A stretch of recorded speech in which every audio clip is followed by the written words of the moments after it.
So the topic of my research is lexical meaning, variant and boundary vagueness. I'm speaking about lexical meaning and variants in lexical meaning and boundaries in lexical meaning. There is a lot of work. There are many works on lexical meaning, but the paradox is that not all of them formulate the criteria for distinguishing between lexical meanings, where one meaning starts and where one meaning ends. And which are the criteria for that?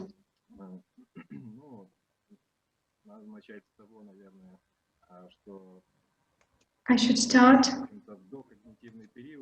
that before there was no such problem, because it was considered that the meaning of the word does not have exact boundaries. For example, Frege said that any chosen object refers to his name or not, and there were no other alternatives. And it was considered that there are different criteria according to which we can differentiate one meaning from another meaning. And the problem that we cannot do that is that we don't know how to do it. But the boundaries do exist. In the epoch of cognitive linguistics, the understanding moved to another dimension. Now we think that there are no boundaries, and maybe the problem is that is not in the fact that we cannot distinguish them, but maybe because they do not exist in general.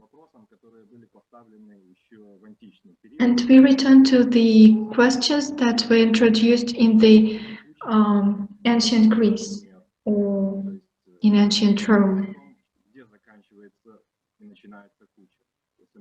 And the paradox you can see on the screen.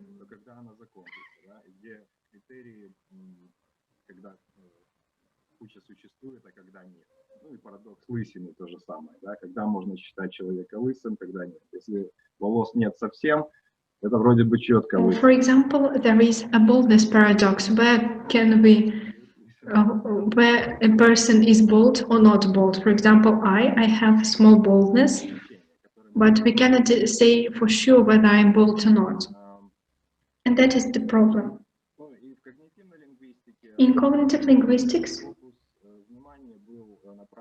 the focus was on the idea of vagueness or boundaries in the theory of prototypes, and there were such theses.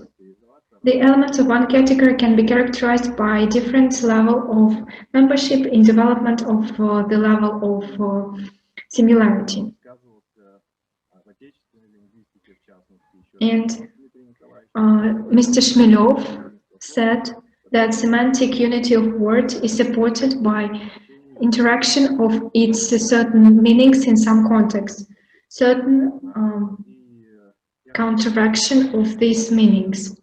And I would like to show you some examples of what counteraction means in this context.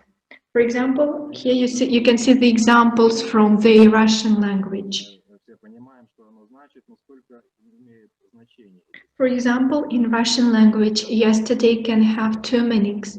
The first meaning is the day after today, the day before today, and another meaning, some distant past, not without the specification of the specific time.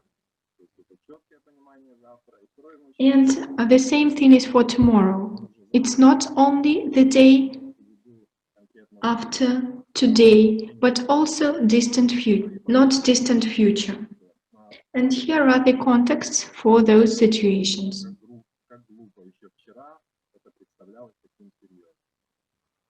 Where we can see where we have to choose which meaning is represented in this context of a specific time when tomorrow is the day after today or some not distant future. То же самое со вторым примером. Уже завтра нас могут запихнуть в лагерь и кранты. Завтра как завтра и завтра как скоро. Ну или табак. Два значения. Another example is about tobacco. Tobacco as a plant and tobacco as a substance for smoking. And here are also the examples where those meanings are mixed.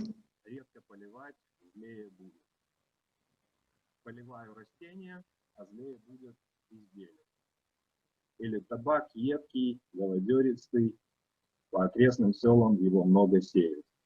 Едкий, речь идет о безделии, а много сеют, речь идет о растениях. Как видно, в этих предложениях два значения совмещены. Those examples are very culture related. Таким образом, в общем-то, легко доказывается, что значения, выделяемые в словаре, могут быть легко смешаны. And on the examples, we can see that the meanings that are given in the dictionary can be easily mixed in the context.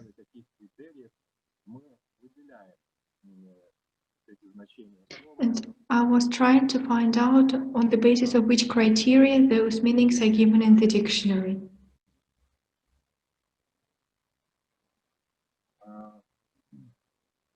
Мы за основу берем тезисы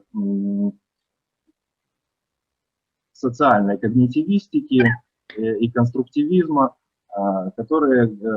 We are speaking about the fundamental principle in cognitive linguistics, which you can see on the slide. Лексическое значение в том виде, в котором мы понимаем его сегодня, состоит на самом деле из двух понятий, которые нужно четко разграничивать. Это семантический потенциал слова, где все смешано, и где, в общем-то, этот потенциал включает в себя все возможные энциклопедические знания, которые стоят за знаком, и, собственно, лексическое значение. Это уже интерпретация этого потенциала. То, как мы понимаем, то, что мы выделяем из этого in which we understand the meaning and how we use it in the context can be different. And in our thesis, we want to take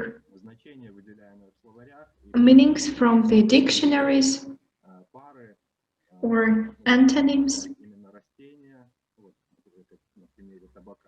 and on the example of plants, for example, like tobacco,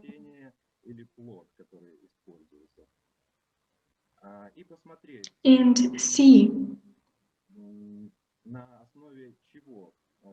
what lies in the basis of differentiation of the meanings and what is the principle.